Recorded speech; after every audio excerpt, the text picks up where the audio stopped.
Hello there and welcome back to The Closet Historian and back to my sewing room for another project. Today I'll be showing you how I made the white and red sateen dress with its HTV sort of ironwork design here from my recent Sanctus lookbook. This is sort of a variation on a few designs I was working on earlier in the year where I was trying to make this sort of corset-shaped midsection just with style lines on a regular dress. But this time I added some swoopier sort of waist cincher style lines to this, and actually it doesn't use the dart fullness because the style line does not pass through the apex. But I'll show you exactly what I mean over on the blue patterning table of doom, as always. And yes, the blue table is still underneath this wood cover.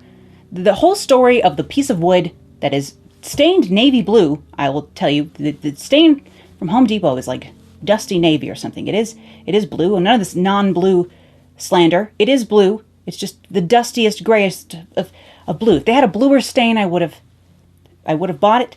The whole thing will be explained in Side Hustle at the end of the year. So you just need to wait. For now, we have a mystery piece of wood sitting on top of the regular blue table, and I promise it's still there. Sorry about that. And I begin with a tracing of my basic bodice block front, where I've added a 1/2 inch down the center front so that I can have a center front seam. I'm going to go ahead and draw a line from the apex up into the shoulder because I'm going to move all of my dart fullness up into a shoulder dart here, where the fullness will eventually be cut away because this will be just too large of a dart. And if you're thinking, how can the dart get larger? Well, first of all, it's going to have both of these two darts put into it. I'm going to take a 1/4 inch off my neckline here, just so it's a little bit more comfortable. But the dart will get larger because the line has a longer way to travel. So the angle of the amount of dart fullness, like how big the piece of pie that needs to be taken out of my circle for this bodice to fit me, is the same. It's just because that angle has a longer distance to travel from the apex to the shoulder than, say, from the apex to the waist, the triangle gets ginormous. So this is a huge dart, but it is the same size as these two darts, obviously, because it was made out of these two darts, were to begin with. So the dart fullness has not changed. It's just that because this dart is longer, the triangle is larger. There's some math happening in there. Math I don't really fully understand and therefore cannot explain, but I'm sure maybe like, high school me could have figured out the problem for this one. Maybe I would have liked math more if it was about moving your darts around as opposed to, math. But yes, if I try and fold this dart, you'll see that the dart fullness extends out past the shoulder line once I fold it into place, which is just too much to deal with. So one way I can get around this is to draw my dart legs in. So I'm going to come 1 1/4 inch away from my apex and draw my dart legs out to the end here. So I know where those need to be. This is going to be my stitching line for this dart. And then I'm just going to draw on some seam allowance for that and cut away the excess, the inside of this dart. You can always do this for your darts if you want to. If you have a very bulky or thick fabric, sometimes you don't want to have the dart in there. So you can always cut it away. And because, again, my dart is so large, it's going to interact with other seams if I don't trim it on this one.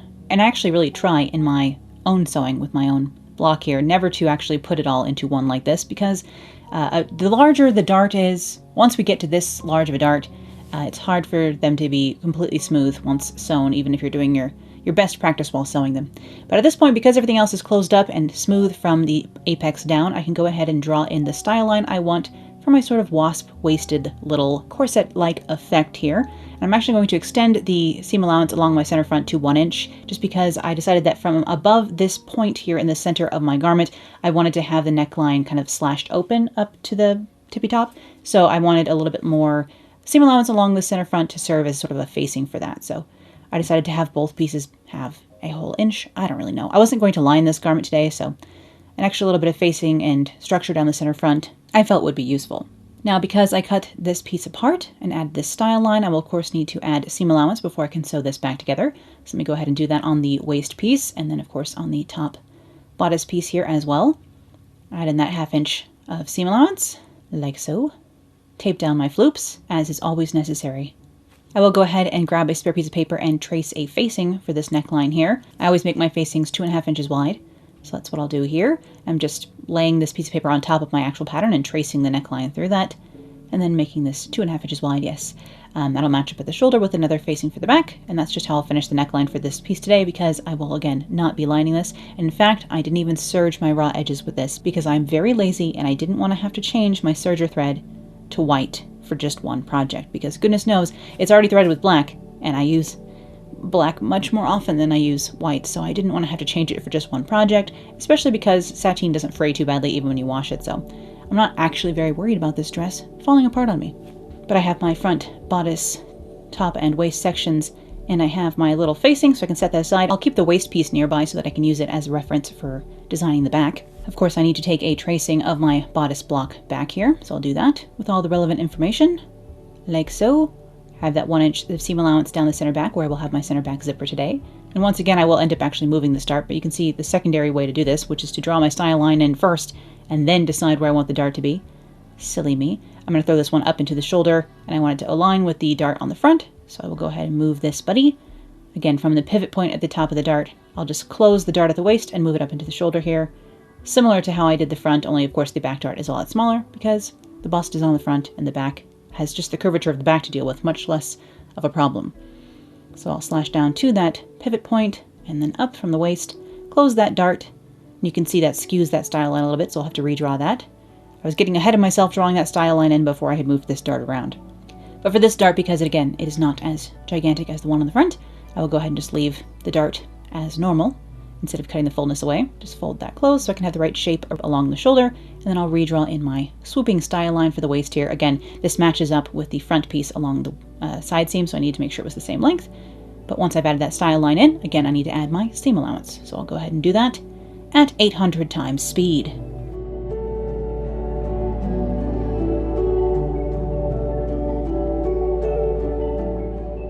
So I have my back pieces here that match up with my front pieces like so, and I still have to do a facing for the back here, so that's what I'll do before I forget, because I was about to forget. No surprise. Once again, I'm just lining up a piece of spare paper on top of my back pattern piece and just tracing in that 2.5 inch wide facing, like so, marking the center back on that just so I don't get confused, and I will cut these out in order to finish my neckline.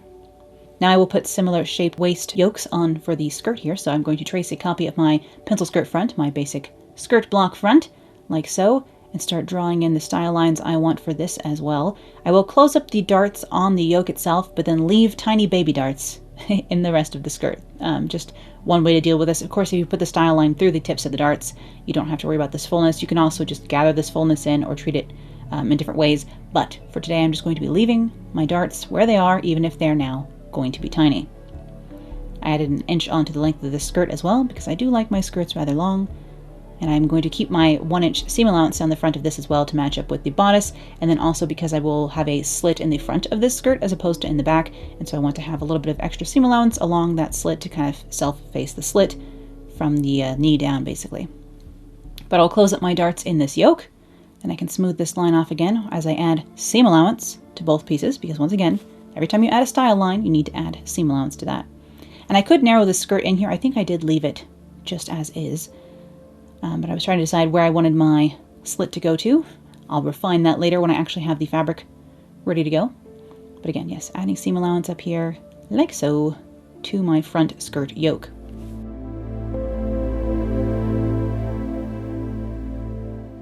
I am going to go ahead and eliminate the centermost tiny dart because it's truly minuscule, and I just added 1/8 of an inch onto the second dart to account for that extra fullness that's built into the skirt pattern. So I did eliminate one dart on the front of this just because it was only like 1/4 of an inch. So I just split that fullness and added it onto the dart legs of the second dart closer to the side there. It's small enough that it's not going to make a massive difference in the fit, so no problem there.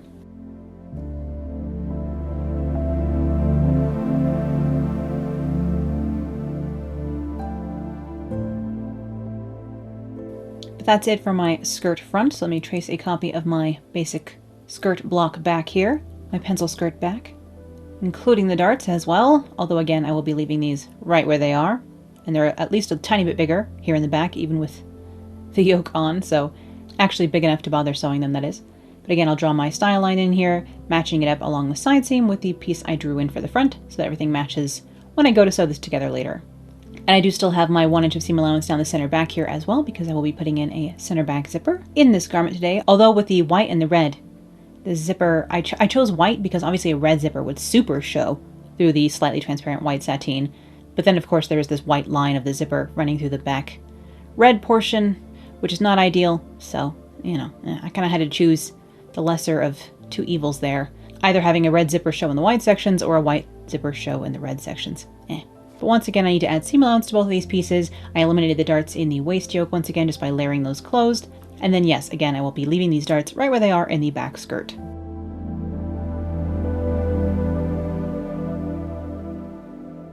And it's time to draft a short little puff sleeve here. So let me grab some more paper and the top of my sleeve pattern here. I'm just going to line that up along the center here so I can just trace the top, oh, I don't know, 6 inches or so of my sleeve pattern, because I really just need the sleeve cap. I'll be drawing a slightly angled little puff cap sleeve buddy here today. I've never done a sleeve exactly like this, and honestly, I didn't really love it in the end. It's a little bit too short for me. I think I needed a slightly longer sleeve here, but I wanted to do something slightly different than other stuff I've been doing recently. I've been doing a lot of tulip sleeves recently, and I thought, I can't do another tulip sleeve, right? But really, I probably would have preferred it. But I'm going to put 2 lines from my center up into the sleeve cap here so I can add a little bit of puff in here, and I'm just going to raise that sleeve cap a little bit as well. And I will go ahead and cut this out so that I can do those modifications. And you can see, by not having the hem of this sleeve straight across, that's what creates a bit of an angled shape to this. Much more of a cap sleeve than a traditional, just short sleeve. But I'll cut down these lines I added up into the sleeve cap and add in about, maybe 1 inch into each split here for some extra puff along my sleeve cap.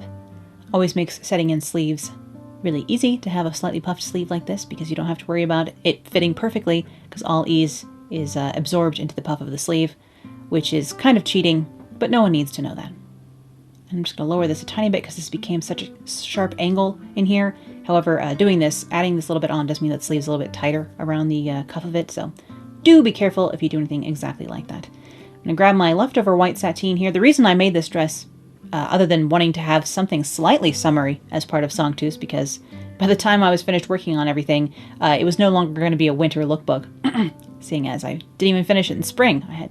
It was securely summer by the time I was done, but I wanted to add something a little bit more summery, and I also had this leftover white sateen kicking around the studio. This is all cotton sateen that was left over from other projects. Both the red and the white were leftover pieces that were kicking around the studio, so I put them to use in this color blocked design.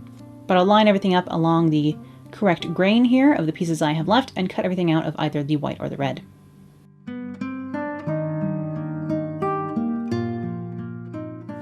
And I already started printing some of my HGV designs for this, trying to figure out exactly what I wanted to do. So I had a bunch of these little stars in the dark gray HGV flock material. I can link this material below. And I will go ahead and pin my facings together along the shoulder seams. And I need to mark my darts, or, well, sort of a dart. Here in the back it's a dart, in the front, again, it's kind of a cutaway dart, but it's sewn in the exact same way you would sew any other dart, just without the middle being there, which will be fine. I am trying to be delicate and careful with this because, of course, white fabric shows every little thing, so, you know. I have a couple of white dresses already in my closet, and I don't really need another one, but again, I had the fabric laying around, and I thought it would be pretty, and it was fitting the color scheme of doing all metallics and then black and red and white for this lookbook, but I'm actually not positive I will keep this dress white, because the other thing about white fabric, and the reason I had some laying around here, is that of course it can also be dyed.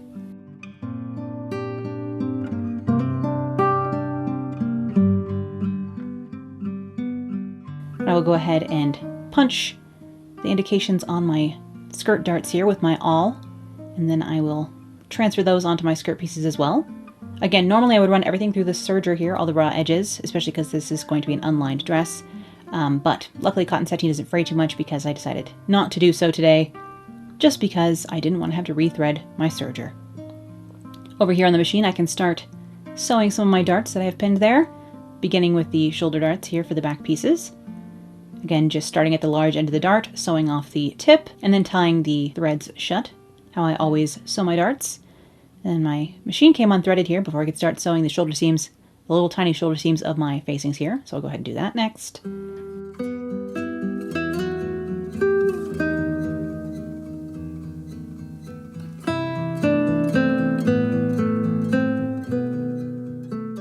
I am just using regular Gutermann all-purpose thread over here on the machine, in white of course. I'm using a universal size 12 needle, which works just fine for this cotton sateen.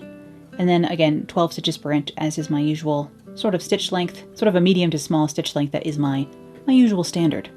But just sewing all the little darts for my skirt here, anything I need to get done, anything that on an individual piece needs to be prepped before it can be sewn to another piece, basically. Order of operations here, just kind of going backwards. Before I can sew the yolks on, I need to have these darts in place, so that's what I'm doing first.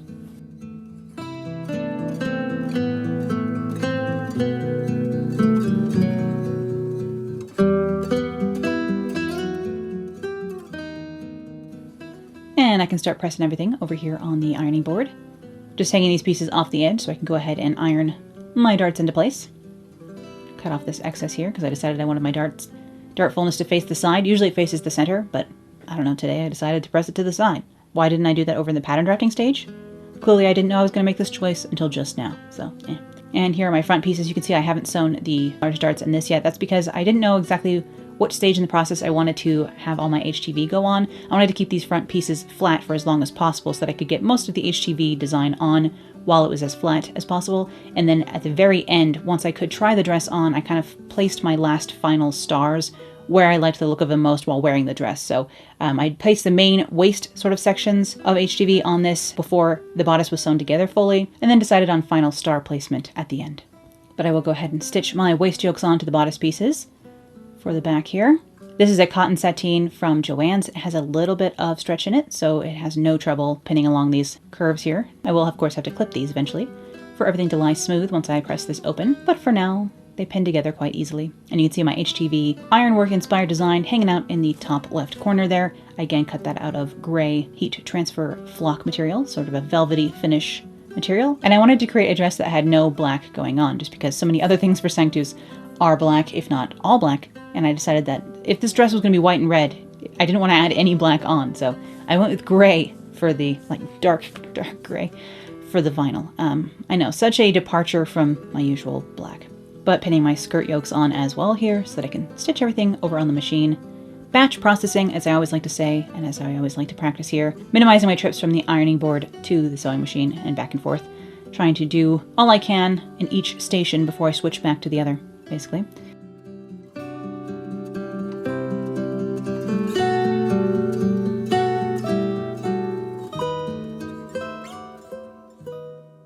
And I do have a red thread sitting nearby so that if I decide to do any top stitching, I can switch to red thread. But for now, I'm still using that white all-purpose Gutermann over here. And I can go ahead and sew on those yokes I've just pinned with my 1/2 inch seam allowance as usual. And this is probably one of the only Sanctus pieces I can actually wear out and about right about now because it is 95 degrees here today. Although the air quality here in Denver has been pretty crappy lately thanks to all of the fires going on in the west of the United States. So I spent the day last Tuesday, as I'm speaking to you now, I was out antiquing all day with my friend. We had a really great day out. I found some really fun stuff, actually. I even found something that I had to dream about and go back and get the next day. Because sometimes, you leave an antique behind. Luckily, I was at the antique mall at closing time. So when I got back the next day, it had only been a couple of hours and no one had snapped it up yet. So I grabbed myself a little Victorian-style settee for only $200. Once again, I do still need the house to put that in, but I'm sure I'll need to sit once I get to that house. So it'll go somewhere. I don't know what color it needs to be yet. It's sort of a very dusty pink right now. And by dusty pink, I mean it's pink and then it's also extremely stained and dusty. So we'll need to be reupholstered and cleaned before then also. But, sometimes you fall in love with a settee and you have to come back to get it. Over here I am just clipping my curves and pressing everything, as you can see. No one is surprised. We all know I love to clip a curve. It was drilled into me quite hard in fashion school, after all. And for these, I will actually just press the seam allowance all into the red sections, and then I'll top stitch that down into place, especially because the top stitching will mostly be hidden with the HTV that I'm about to put on all of these pieces. So I'll bring that back over to the machine. You can see, if you're looking very carefully at the top of the screen, that I've switched to red top thread here. I just left the white bobbin in place because it didn't make a huge difference, but I switched to red thread so I could top stitch this. Of course, you could just use contrast thread to do something like this as well. And I don't think you have to add HTV on top of this for this to be a cool color blocked design also. I think it would be really great with the red on a black dress. No surprise there. Or with a black waist section on a red dress.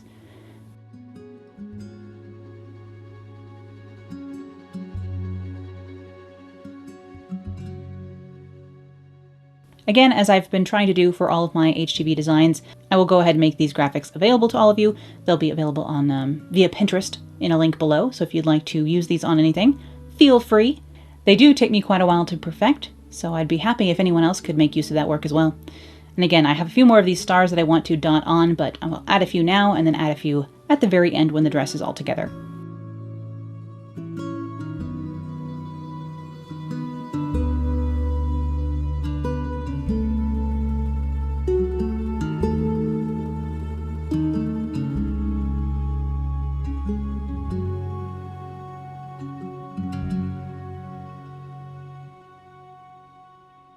But at this stage in the process, I will go ahead and sew the shoulder dart in the front bodice pieces here. Again, the extra dart fullness is cut away, but that doesn't change anything.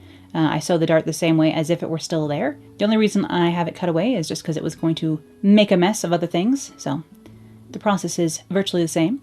I will go ahead and line up my center front of my skirt as well, like so. It's much easier to do these pointed yokes with a center seam. It's possible to do them without one. It's just not as fun to sew. So I'd rather just have a seam there and have my points be perfect. And I will go ahead and put 2 pins right here because I know I want to stop and have a center front slit. So I like to put 2 pins anywhere I want to remind myself to stop and start over here on the machine. And I've switched back to white thread. Don't make that mistake. Would be easy enough. Double check what color of thread you're using at all times if you're doing something like this.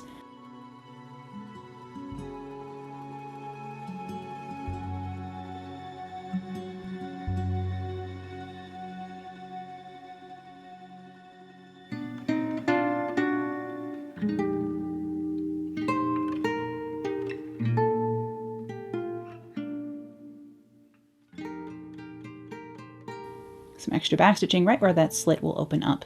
Again, I will hang these off the end of my ironing board to press my remaining dart fullness towards the neckline on these front bodice pieces. And now that the front waist yokes and bodice pieces are sewn together, I can sew the center front seam. Again, I'll sew this from the point of the red down to the waist, but the top of this actually will be left open. You'll see that once I press this open in a moment. Again, leaving 2 pins where I want to stop stitching so that I can remind myself. I don't trust myself to remember anything from one moment to the next. I do a little bit have the memory of like a small, like finch, a tiny bird perhaps. I can remember how to do tasks on the daily, but long-term memories, not the best for me. But I'll go ahead and press open the seams that I've already sewn like so, especially where the slit will be. And we can see how we're looking here for my skirt front with my faux iron work again. Again, kind of inspired by iron corsetry that I've seen. Sort of armored corsetry that I don't think anyone's quite exactly positive what they were for, but I think they might have been used as back braces, but they're absolutely gorgeous. So iron stays. As far as I know, no one's positive exactly why they were created, but they sure are very pretty. And I will go ahead and top stitch my center front seam for both my skirt and eventually the bodice as well. Stitching with white thread up the opening of my slit all the way to the red section of my skirt. Then I'm actually just going to cross over to the other side of my seam and top stitch the other side before doing the top stitching in red for the top. No surprise there.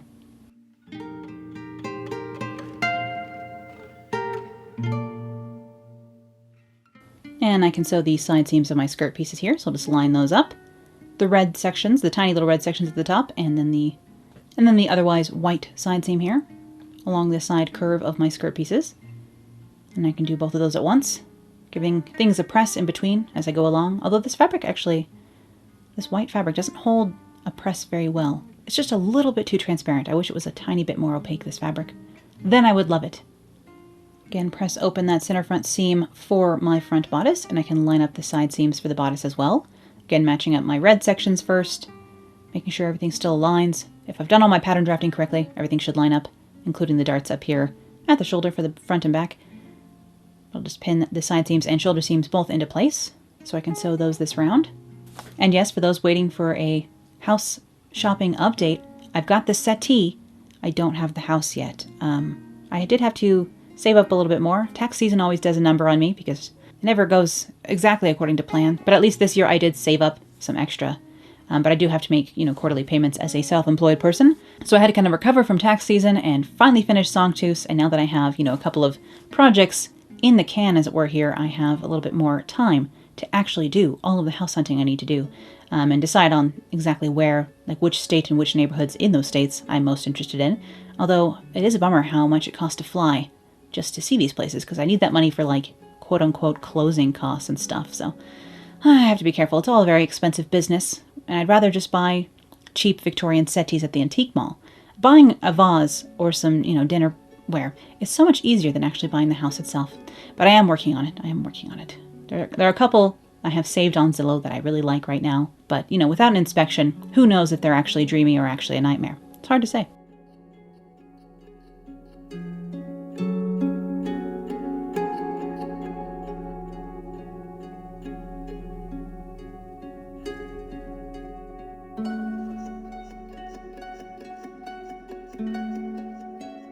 I'll go ahead and put my 2 lines of gathering stitching along my sleeve caps here as well, switching to the largest stitch length here on the machine. Largest stitch length, always the hardest thing to say. Stitch length is just not an easy set of words for some reason. And then I will go ahead and sew the underarm seams of these sleeves as well while I'm here. I am actually going to finish the hems of these sleeves with little facings. I ended up tracing the bottom 2.5 inches or so of my sleeves to do facings on these because it was just too curvy that I didn't even trust bias tape to be able to handle it.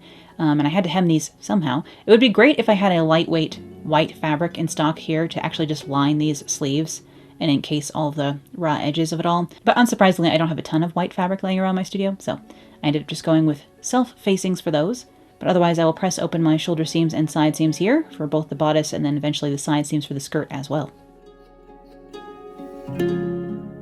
I do have one length of a lighter weight white cotton fabric here in the studio, but I kind of want to use it to make a blouse. I was thinking of taking the HTV and doing a almost black work embroidery design or some sort of like gothic tracery lace kind of design in black and then using that on the white fabric to create a kind of black work blouse without having to do all of the work. But I will take my little facing pieces here and pin those onto either side of the neckline to finish off this neckline, matching up the shoulder seams first and then pinning around the rest of my small little neckline here. And here are the little facings I cut out to finish the hems of my sleeves. Again, these are rather curvy, and so are the facings. Of course, I should have cut these out with a pinking shear, or at least finish the raw edge for the inside of the sleeve in some way, shape, or form, but I didn't bother for this one. Again, it's probably not going to move around too much on me. Again, cotton sateen never frays too badly anyhow. It's a pretty closely woven fabric, so I'm not too worried about this.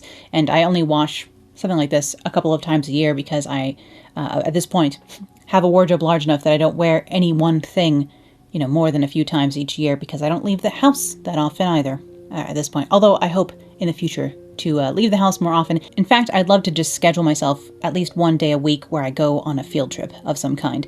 And of course, I'm also trying to do better about actually taking weekends, which is not something I normally do.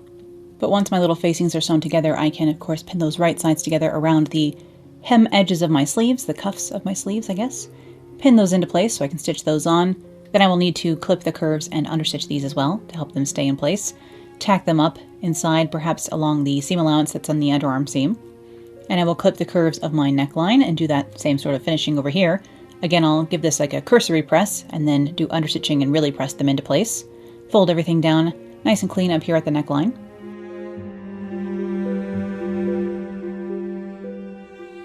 In an effort to actually quote-unquote relax or not work in any way on the weekend, I have actually downloaded a new video game.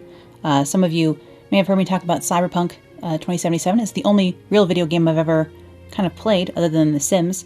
I don't play a ton of video games, but I do quite like them. And my brother is a major gamer.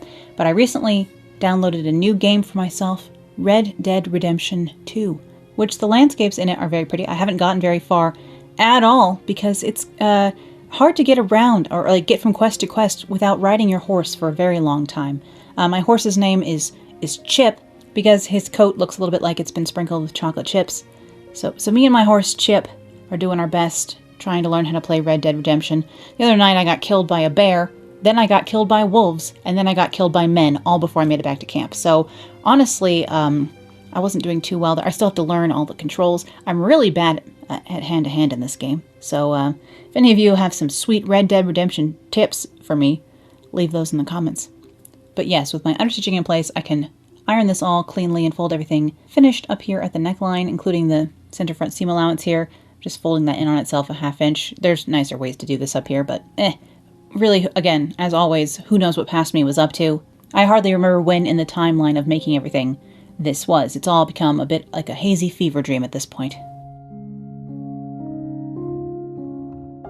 But yeah, trying to take actual weekends or take like nights off as opposed to just working until I get too tired and just go straight to bed. Because I love my work, I do tend to do quite a bit of it, as you may have noticed, seeing as I made a bajillion things for Sanctus, for example. But I think I do need a better work-life balance, and as I currently don't have a life, I'm going to go ahead and live Arthur Morgan's, I guess. Play a video game for a bit as a fun distraction. It's an idea. Of course, I should be organizing and like cleaning out my entire life, my wardrobe, anything I need to, sell because I don't want to move it across the country. There are some vintage pieces that I really need to just let go of because I have, again, how many black evening handbags will I ever be able to use? As much as I love them all, I need to cut my collection down a little bit. So I have to go through all of that stuff and photograph and price it and all that stuff and open an eBay shop or something eventually here. So that's the work I should be doing on my off time. But I guess it's not necessarily relaxing. That's still kind of work in a way. So trying to figure out how to schedule my life. And then, of course, I have to start booking trips, no matter how expensive they are, out to different towns that I'm interested in to A, check them out, and B, try and find myself a house with some turrets going on, hopefully. With my baby budget, it's hard to find something with nice turrets. But honestly, once I raise my price range when it comes to houses, mostly what's happened is the Victorians I like have been gutted. The floor plan has been opened up. We have that nice grayish laminate flooring installed everywhere. So mostly the ones that are above my price range, they still have character on the outside, but they've flipped the inside. So it's all fresh and bright and shiny, which is just not what I'm looking for, as you can imagine. But I'm setting my sleeves in here. It's a very exciting process, I know. I matched the underarm seam to the side seam of the dress itself. I'm just going to stitch these in here. These seams are actually going to be left raw inside this dress. I'll push them out into the sleeves to help keep the puff going, but otherwise these are just going to be left as is on the inside.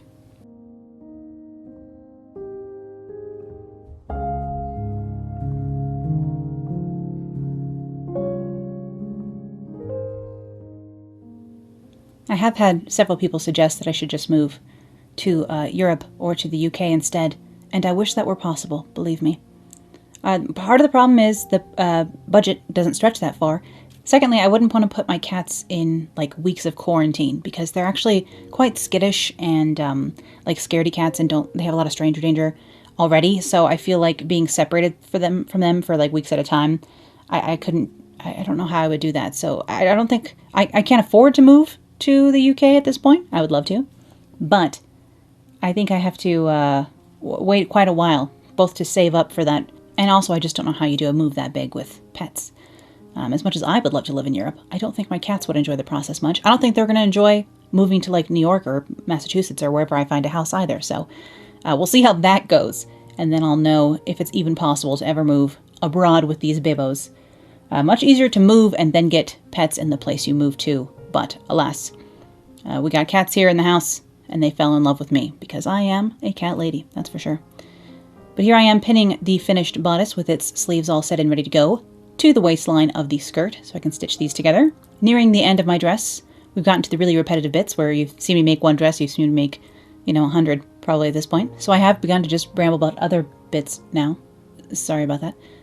But yes, I just wanted to mention that. Yeah, believe me, if it was feasible to move to the UK instead, I would do that, because I don't particularly hold any major affinity for the country of my birth, and I happen to love history, so going to a place that has much older buildings and places for me to visit, museums and stuff like that, I would love.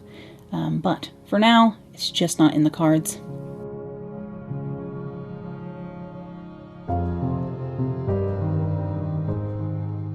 I will go ahead and prep the center back of this. I need to sew from where the zipper will end down. So I'll do that first, leave another little slit here in the back for walking. And then the rest of this seam allowance I will fold back the same 1 inch so that I can set my zipper in here. I'm going to use a lapped zipper and do it the same way that I always do. I can put a card up to my zipper video where I talk through how I set my zippers in, because sometimes it's not easy to get a good shot of everything depending on what fabrics I'm using. With these lighter color fabrics, it's probably easier to see what I'm doing today as opposed to other times when I'm just using sparkly black brocade and the camera's confused about what's happening. And here I am pinning on my white dress zipper. This is a regular nylon zipper. I always use regular zippers as opposed to invisible zippers because I find invisible zippers break too easily, and my worst nightmare is having to seam rip a zipper out and replace it, so I do everything I can to avoid that. And over here on the machine, I am actually switching between white and red thread as I stitch this on for each section of it, because at least, even if the white zipper is going to show in the midsection, instead of having a red zipper, I could at least switch the thread color so the stitching doesn't show as much. So this was me trying my best to compromise on the aesthetics of having a zipper in the back of this dress. We all know I love a center back zipper. I just like being able to put the zipper in easily, and I like being able to get in and out of the dress easily.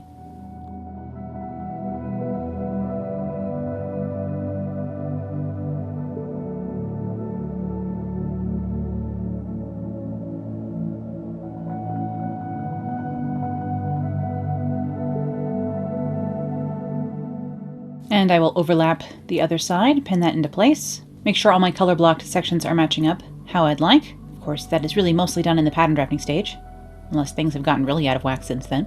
And stitching through this flock HDV while possible is a bit on the annoying side because it is actually kind of thicker as far as the different heat transfer vinyls go. So I actually keep it away from the seam, so you can see right at the waist there's not any vinyl interacting with the seam or with these back seams either. So keeping things a little bit clean.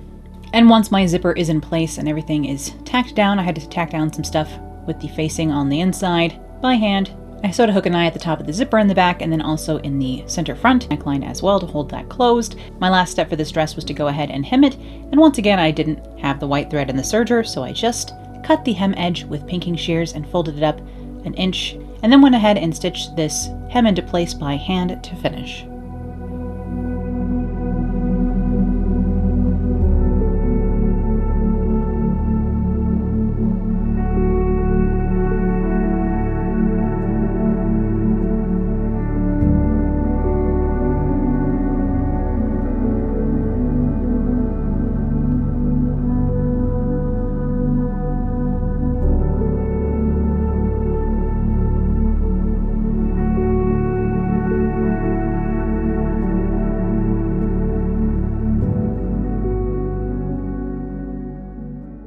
And here again, of course, is my red and white sateen dress being worn in Sanctus. I may end up over dyeing this dress. I know that's probably a scandalous opinion, but I just don't reach for a white dress as much as, I have a couple of white dresses and I really don't need any more, really. I was trying to branch out here, but in the end, I think the white sateen is just a little bit on the sheer side and I might end up over dyeing this. So we'll see. And in the end, if I do that, I will show you, although I do feel like I will have a lot of comments below telling me not to. In any case, I hope you enjoyed seeing how this project came together today, and thank you as always for watching. I'll be back with more sewing, vintage fashion, costuming, and crafting real soon, so we'll see you then.